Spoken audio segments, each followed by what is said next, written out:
Hello guys, how are you all. कैसे हैं आप सभी। उम्मीद करता हूं आप सभी बढ़िया होंगे और बैंकिंग एग्जाम की प्रिपरेशन आप अच्छे से कर रहे होंगे। According to IBPS revised calendar, IBPS ने अपना आईबीपीएस पीओ का नोटिफिकेशन जारी कर दिया है, जिसमें कुल मिलाकर 5200 से भी ऊपर सीटें हैं और जितनी अभी सीटें हैं इससे भी कुछ सीटें और बढ़ने वाली हैं। तो बैंकिंग प्रिपरेशन करने वाले सभी बैंकिंग एस्पिरेंट के लिए गुड न्यूज़ है। नोटिफिकेशन आउट हो चुका है। फॉर्म भी आपके जब कल का दिन उदय होगा, कल का जो सूरज उगेगा उस दिन आपके फॉर्म स्टार्ट हो जाएंगे। मतलब कि अभी जो समय है, आज के जब रात के 12 बजेंगे तो फॉर्म आपके स्टार्ट हो जाएंगे। फॉर्म कब से स्टार्ट हैं, लास्ट डेट क्या है, वो सारी बातें इस वीडियो में आपको मिलेगी। इस बार कुछ इसमें चेंजेस भी हुए हैं। आपका पे स्केल इसमें कितना रहेगा, सैलरी कितनी रहेगी, एग्ज़ाम पैटर्न क्या रहेगा।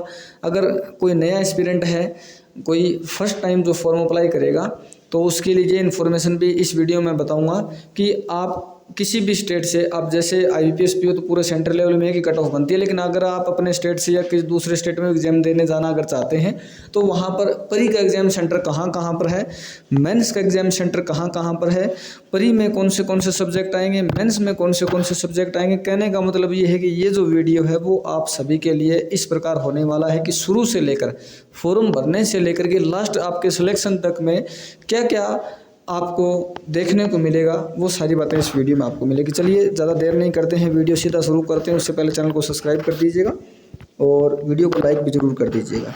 तो सबसे पहले ये आईबीपीएस पीओ की नोटिफिकेशन ऑफिशियल वेबसाइट पर है, आप वहाँ से देख सकते हैं या फिर टेलीग्राम ग्रुप से भी आप डाउनलोड कर सकते हैं। ये टेलीग्राम ग्रुप आप ज्वाइन कर लीजिएगा और कुछ पूछना चाहें तो इंस्टाग्राम पर आप मुझे मैसेज कर सकते हैं। इसमें आपके फॉर्म स्टार्ट होने की जो डेट है वो 1 जुलाई है। मतलब कल सुबह 1 जुलाई का जो दिन, आज 30 जून है, 1 जुलाई से आपका ये फॉर्म स्टार्ट है। कुल मिलाकर लास्ट जो डेट रहेगी वो 21 जुलाई रहेगी। मतलब 20 से 21 दिन का समय आपको यहाँ पर फॉर्म भरने के लिए मिलने वाला है। पेमेंट की अगर हम बात करें, कितना पेमेंट किस कैटेगरी के लिए लगेगा, वो भी आगे इस वीडियो में आपको पता चलेगा। 1 जुलाई से लेकर 21 जुलाई तक आप पेमेंट कर सकेंगे। मतलब कि फॉर्म अगर आपने 1 जुलाई को भर दिया है तो पेमेंट आप 21 जुलाई तक कभी भी कर सकते हैं। फॉर्म अगर आपने 15 जुलाई को भरा है तो भी 21 जुलाई तक पेमेंट आप कभी भी कर सकते हैं। लेकिन 21 जुलाई को अगर आपने फॉर्म भरा है तो पेमेंट आपको 21 जुलाई को करना पड़ेगा, क्योंकि डेट बढ़ती नहीं है। जनरली यही देखा गया है कि बैंक एग्जाम फॉर्म्स की डेट नहीं बढ़ती है, तो आपको पेमेंट जो है, जो फॉर्म भरने की आपकी डेट है उसी बीच में आपका फॉर्म का पेमेंट होने वाला है। उसके बाद में आपका एक प्री ट्रेनिंग एग्जाम होता है जो SC ST OBC कैटेगरी के लिए, कुछ स्पेसिफिक जो कैटेगरियां हैं उन्हीं के लिए होता है, वो अगस्त 2025 में आपका होगा। फिर सभी के लिए जो प्रीलिम्स एग्जाम होता है, प्री एग्जाम ट्रेनिंग वाला, आप दो चाहे ना दो, लेकिन आपका जो आगे प्री एग्जाम होता है वो सभी को देना होता है। तो इस प्री एग्जाम ये भी आपका अगस्त के लास्ट तक आपका कंडक्ट किया जाएगा, अगस्त 2025 में। फिर उसके बाद में प्री एग्जाम होने के बाद में ये कॉल लेटर आपके अगस्त में आ जाएंगे, प्री एग्जाम भी आपका अगस्त में हो जाएगा। उसके बाद प्री का रिजल्ट भी आना है, वो सितंबर में आ जाएगा। रिजल्ट आने के बाद में आपके मेंस के कॉल लेटर आउट होंगे, वो आपके सितंबर के लास्ट तक या फिर अक्टूबर के शुरुआत में मेंस का कॉल लेटर आ जाएगा। उसके बाद आपका मेन का एग्जाम भी होगा। मतलब 2 एग्जाम से आपको गुजरना पड़ेगा, प्री एग्जाम और मेन एग्जाम। उसके बाद आगे भी प्रोसेस है इंटरव्यू वगैरह के, पर्सनैलिटी टेस्ट की, वो मैं बता देता हूँ। तो कॉल लेटर आपका सितंबर अक्टूबर तक आ जाएगा। ऑनलाइन मेन एग्जाम जो है आपका है वो अक्टूबर में हो जाएगा। फिर आपके मेन एग्जाम का जो रिजल्ट आएगा वो नवंबर के लास्ट तक या दिसंबर के शुरुआत तक या मिडिल तक आपका मेंस का रिजल्ट आएगा। उसके बाद में एक पर्सनैलिटी टेस्ट आपका होगा, ये आपका नवंबर दिसंबर तक, नवंबर में आपका रिजल्ट आ जाएगा, नवंबर दिसंबर तक आपका पर्सनैलिटी टेस्ट होगा। उसके बाद इंटरव्यू आपका होगा, वो दिसंबर या जनवरी में होगा। और फिर एक प्रोविजनल अलॉटमेंट जो आपका होगा कि किसको कौन सी बैंक मिली है, वो जनवरी लास्ट तक या फरवरी के मिडिल तक आपको देखने को मिल जाएगी कौन सी बैंक आपको मिली है। तो ये तो हो गई आपके सिलेक्शन तक की प्रोसेस। उसके बाद में इसमें क्या क्या आपके लिए है, ये दूसरा जो पेज है ये हमें ये बताता है कि इंट्रोडक्शन कौन से पेज पर दिया गया है, कौन सी इसमें बैंक है, एज वाला क्या है। तो वो मैं सीधा आपके लिए चलता हूँ आगे। अगर आईबीपीएस पीओ में हम बात करें पार्टिसिपेट बैंक कौन सी है, तो Bank of Baroda, Canara Bank, Indian Overseas Bank, UCO Bank, Bank of India, Central Bank of India, Punjab National Bank, Union Bank of India, Bank of Maharashtra, Indian Bank, Punjab and Sindh Bank. इतनी बैंकें जो है वो आईबीपीएस पीओ, आईबीपीएस के अंडर मतलब participant ये bank है। और आपका जो बेसिक पे रहने वाला है वो 48,480 रुपये रहने वाला है। बेसिक पे का मतलब ये नहीं कि आपको सैलरी इतनी मिलेगी, सैलरी तो आपको मिलेगी 90,000 के आसपास, क्योंकि इसमें आपके HRA भी जुड़ने हैं, स्पेशल अलाउंस भी जुड़ना है, ट्रांसपोर्ट अलाउंस भी जुड़ना है और कुछ और भी चीज़ें हैं जो जुड़नी है। तो आपका बेसिक पे है, ठीक है। उसके बाद किस प्रकार से स्केल ऑफ पे आपका रहेगा, ये वाली बातें भी यहाँ पर दे रखी है। उसके बाद थोड़ा आगे बढ़ते हैं। अगर आगे हम बढ़ते हैं तो कौन कौन इसके लिए एलिजिबल है। भारत का कोई भी सिटीजन, नेपाल से हो, भूटान से हो। यहाँ पर 2-3 बातें और लिखी गई हैं। एज की अगर हम बात करें कि एज लिमिट इसमें क्या है, तो मिनिमम आपकी उम्र 20 साल होनी चाहिए, मैक्सिमम आपकी उम्र 30 साल होनी चाहिए। लेकिन ये डेट जो आपकी काउंट होगी वो आपका जो जन्म है वो इससे पहले और इसके बाद नहीं होना चाहिए, तो आप इसके लिए एलिजिबल हैं। कैटेगरी वाइज इसमें आप सभी के लिए कुछ छूट भी दी गई है। जैसे SC या ST कैटेगरी के बंदों को 5 साल की छूट है, मतलब जो उम्र 30 साल है वो 35 साल की उम्र तक फॉर्म भर सकते हैं। OBC में बात करें, नॉन क्रीमिलियर में 3 साल की छूट है, मतलब 30 साल जो मैक्सिमम उम्र है वहाँ पर आप 33 जो एज है वहाँ तक फॉर्म भर सकते हैं। डिसेबिलिटी के जो कैंडिडेट हैं 10 साल की छूट है। ये एक सर्विसमैन, यहाँ कुछ बातें और लिखी गई है, इनको 5 साल की छूट है। तो ये एज में रिलैक्सेशन भी दिया गया है। उसके बाद अगर हम आगे बात करें तो कुछ रिजर्वेशन का सब कुछ इसमें लिखा गया है। आप नोटिफिकेशन जब आराम से पढ़ेंगे तो आपको ये सारी जानकारी देखने को मिलेगी। उसके बाद मैं देखता हूँ क्या कुछ है इसमें और बातें जो बताने लायक है। उसके बाद अगर हम फीस की बात करें कि फॉर्म भरने में फ़ीस आपकी क्या रहने वाली है, तो जो भी SC ST PWD कैंडिडेट हैं इंक्लूसिव ऑफ GST 175 रुपये आपके लगने वाले हैं। और जो भी अदर कैटेगरी कैंडिडेट हैं इन सभी को छोड़कर उनके 850 रुपये यहाँ पर फॉर्म फीस आपकी लगने वाली है। नॉन रिफंडेबल है, पैसे वापस नहीं आते हैं। बैंक एग्जाम में अभी तक ऐसा कोई सिस्टम नहीं है कि आप पेपर देने जाओ पैसे वापस आ जाए। रेलवे में 1-2 जगह, रेलवे में ज़रूर ऐसा है कि अगर आप बैंक एग्जाम में अपीयर होते हैं तो आपकी जो पेमेंट है वो कुछ ना कुछ या फिर सारी पेमेंट आपकी वापस आ जाती है, लेकिन बैंक में नॉन रिफंडेबल है। अगर आपका प्री पास हो गया तो महीने में बैठेंगे, प्री में अगर आप फेल हो गए तो आपके भी उतने पैसे लगे हैं, और जो मेंस में बैठता है या फिर जो सिलेक्शन ले लेता है उसके भी इतने ही पैसे फॉर्म भरने के लगे हैं। उसके बाद में अगर हम आगे देखें एग्ज़ाम पैटर्न की बात करें तो 2 एग्ज़ाम आपके होने वाले हैं, एक प्री एग्ज़ाम, उसके बाद मेंस एग्ज़ाम। प्रीलिम्स एग्ज़ाम में आपको English, quantity aptitude, reasoning 3 subject देखने को मिलेंगे।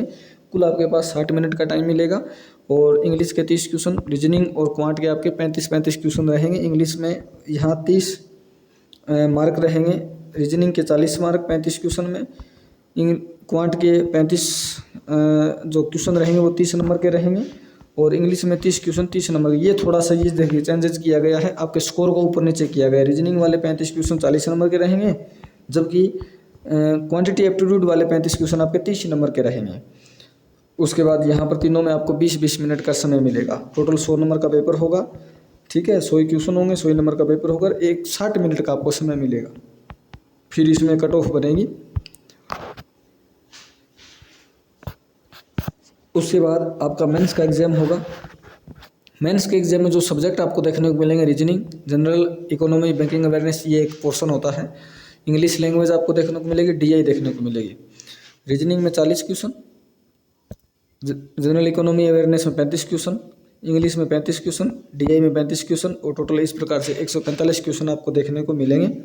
और डिस्क्रिप्टिव के भी 2 क्वेश्चन अलग से होंगे, उनमें आपको 25 नंबर का वो काम होगा। ये वाले जो मार्क हैं, सब्जेक्ट वाले मार्क यहाँ लिखे हुए हैं। और डिस्क्रिप्टिव में अलग से आपको 30 मिनट अलग से मिलेंगे, और ऊपर वाले पोर्शन में 160 मिनट मिलेंगे। मतलब कि मेंस का जो एग्ज़ाम होगा उसमें आपको स्क्रीन के सामने कुल मिलाकर 190 मिनट बैठना पड़ेगा। 160 मिनट एग्ज़ाम का और 30 मिनट डिस्क्रिप्टिव वाला। तो ये वाला आपका डिस्क्रिप्टिव का पोर्शन हो गया। और उसके बाद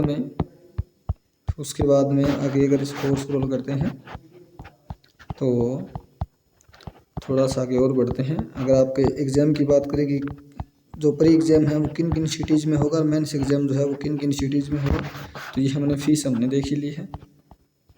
फ़ीस के बाद में इसको अगर और स्क्रॉल करें आगे, इसको अगर आगे और स्क्रॉल करें तो यहाँ पर वैकेंसीज लिखी गई हैं कि किस बैंक ने कितनी वैकेंसीज दी है, टोटल कैटेगरी वाइज कितनी दी है, टोटल यहाँ पर बताई गई है। तो टोटल आपके 5208 वैकेंसियाँ तो है, लेकिन ये बैंक और ये बैंक अभी नोट रिपोर्टेड में है। तो जैसे ये रिपोर्ट करेंगे, देखिए NR नोट रिपोर्टेड, जैसे ही रिपोर्ट करेंगी कुछ ना कुछ यहाँ पर सीटें जो है वो बढ़ने वाली हैं आपकी। उसके बाद में अगर हम एग्ज़ाम सिटी की बात करें तो अगर आप किसी भी सिटी से अप्लाई करते हैं तो यहाँ पर आपका स्टेट का नाम दिया गया है और उस स्टेट में प्री जो एग्ज़ाम है उनका सेंटर कहाँ कहाँ पर है, यहाँ पर बातें लिखी गई है। और उस स्टेट में मेंस का एग्ज़ाम कहाँ कहाँ है, ये बातें यहाँ पर लिखी गई है। जैसे अगर मैं बात करूँ चंडीगढ़ की, तो चंडीगढ़ में आपका प्री एग्ज़ाम चंडीगढ़ मोहाली में होगा, लेकिन मेंस एग्ज़ाम चंडीगढ़ मोहाली में होगा। दिल्ली की बात करूँ तो दिल्ली, न्यू दिल्ली, दिल्ली एनसीआर, फरीदाबाद, यहाँ पे आपका प्री एग्ज़ाम होगा, मेंस एग्ज़ाम यहाँ पे होगा। गोवा की बात करूँ तो गोवा में पणजी एक जगह ही होगा। गुजरात की अगर मैं बात करूँ या फिर मैं अगर बात करूँ जम्मू एंड कश्मीर की, तो जम्मू कश्मीर, सांबा, श्रीनगर, बारामूला, यहाँ पर आपका प्री एग्ज़ाम होगा, लेकिन मेंस एग्ज़ाम जम्मू, सांबा और श्रीनगर 3 जगह पर ही होगा। तो ये आप देख सकते हैं। उसके बाद में आपका जो सब जगह दे रखा है, राजस्थान की अगर मैं बात करूं तो राजस्थान में प्री एग्ज़ाम आपका अजमेर, बीकानेर, जयपुर, जोधपुर, कोटा, सीकर, उदयपुर, श्रीगंगानगर में होगा, लेकिन मेंस एग्ज़ाम बीकानेर, जयपुर, जोधपुर, उदयपुर, सीकर, सिर्फ इन्हीं जगहों पर आपको मेंस एग्ज़ाम देखने को मिलेगा। जब आप ऑनलाइन फॉर्म भरेंगे तो यही ऑप्शन आपको दिखेंगे प्री और मेंस के लिए, जो भी मैंने आपको दिखाए हैं, बताए हैं। उसके बाद में आपको अपना फ़ोटो साइन लगा देना है। फ़ोटो साइन अच्छे से कैप्चर आपको करना है।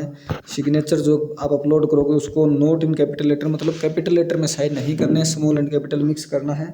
एक हैंड रिटन नोट्स भी आपको लिखना होता है, वो भी दिखा देता हूँ। हैंड रिटन नोट्स आपका ये रहेगा, आई लिखना है।